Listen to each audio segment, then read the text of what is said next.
ಅಲ್ಲ ಒಬ್ರಲ್ಲಿ ಅಡಿಗೆ ಮಾಡ್ತಿದಾರೆ, ಹೆಲ್ಪ್ ಮಾಡೋದ್ ಬಿಟ್ಟು ಏನ್ ಬ್ರೋ ಕಾಲ್ ಮೇಲೆ ಕಾಲ್ ಹಾಕೊಂಡ್ ಕುಂತೀಯ? ಮಾಡಲ್ಲ ಅಂತ ಹೇಳಿದ್ಮೇಲೆ ತಿರ್ಗಾ ಕೇಳಿದ್ದೀನಿ. ಬ್ರೋ ಈ ತರ ಈರುಳ್ಳಿ ಕಟ್ ಮಾಡ್ತಿದ್ರಲ್ಲ, ಕಣ್ಣಲ್ಲಿ ನೀರ್ ಬರಲ್ವಾ? ಲೈಫ್ ಅಲ್ಲಿ ಎಷ್ಟೋ ನೀರು ಹೋಗ್ಬಿಟ್ಟಿದೆ, ಇದು ನೀರು ಹೋಗಿರೋ ಹೋಗ್ಲಿ ಬಿಡು. ನೊಂದು ಬೆಂದು ಹೋಗಿರೋ ಜೀವ ಇದು. ನಾನು ಬಡವ ನೊಂದಿದ್ದೇನೆ. ಇರಿ ಒಂದ್ಸತಿ ಹೊಟ್ಟೆ ನೋಡೋಣ.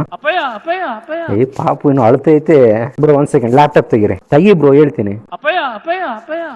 6 ತಿಂಗಳು ನಿನ್ ಹೊಟ್ಟೆಯಲ್ಲಿ 9 ತಿಂಗಳು. ಡೆಲಿವರಿ ಡೇಟ್ ಕನ್ಫರ್ಮ್ ಆಗಿದೆ. ಇಷ್ಟ ದಿನ ಅವಳ ಹತ್ರ ಮಗು ಮಾಡ್ಕೊಳ್ಳೋದು ಬೇಡ, ಇವನೊಬ್ಬ ಅವನೇ ಅಂತ ಅನ್ಕೊಂಡಿದ್ದೆ. ಇನ್ ಮೇಲೆ ನಾನು ಮಾಡ್ತೀನಿ ಕಣೆ. ಮನೆಯಲ್ಲಿ ಊರಲ್ಲಿ ರಾಜನ್ ತರ ಇದ್ವಿ, ಇಲ್ಲಿಗೆ ಬಂದು ಏನ್ ಬ್ರೋ ಈರುಳ್ಳಿ ಕಟ್ ಮಾಡಂಗ ಆಗ್ಬಿಟ್ಟಿವ್ ನಮ್ ಜೀವನ. ಅಷ್ಟೇ ನಮ್ ಜೀವನ. ಕಳೆದೋ ಜೀವನಕ್ಕೆ ಯಾವತ್ತೂ ಯೋಚನೆ ಮಾಡಬಾರ್ದು. ಚಿಕ್ಕ ವಯಸ್ಸಲ್ಲಿ ಕಕ್ಕ ಮಾಡಿದ್ರು ತಿಕ್ಕನ ತೊಳ್ಕೊಂತಿರ್ಲಿಲ್ಲ. ಇವಾಗ ನಾವು ಕಕ್ಕ ಮಾಡಿರೋದನ್ನ ನಾವೇ ತೊಳಿಬೇಕಲ್ಲ ಬ್ರೋ, ವಾಶ್ರೂಮ್ ಎಲ್ಲ. ನೀನ್ ನೋಡ್ರ ಅಯ್ಯೋ ಪಾಪ ಅನಿಸ್ತಿದೆ ಬ್ರೋ ಟೊಮೊಟೊ ಕೆಂಪಿಗೆ ಏನಕ್ಕೆ ಇರುತ್ತೆ ಹೇಳಿ? ಪೇಂಟ್ ಬಳದಿರ್ತಾರೆ, ಅದಕ್ಕೆ ಕೆಂಪಿಗಿರುತ್ತೆ.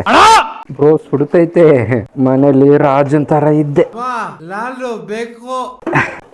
ಇಲ್ಲಿ ಬಂದು ಜೀವನ ಬರ್ಬಾದಾಯ್ತು. ನಮ್ಮಮ್ಮ ಹೇಳಿದ್ರು, ಬೇಡ ಮಗನೇ ನೀನ್ ಬೆಂಗಳೂರು ಹೋಗ್ಬೇಡ ಕಣೋ, ನಿನಗೆ ಸೆಟ್ ಆಗಲ್ಲ, ಅಡ್ಜಸ್ಟ್ ಆಗಲ್ಲ ಅಂತ.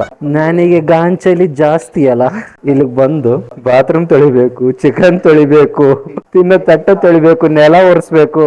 ಈಗ ವಾಪಸ್ ಬರ್ತೀನಿ ಅಂದ್ರೆ ನಮ್ಮಮ್ಮ ಕೆರ ಅನ್ನುತ್ತೆ.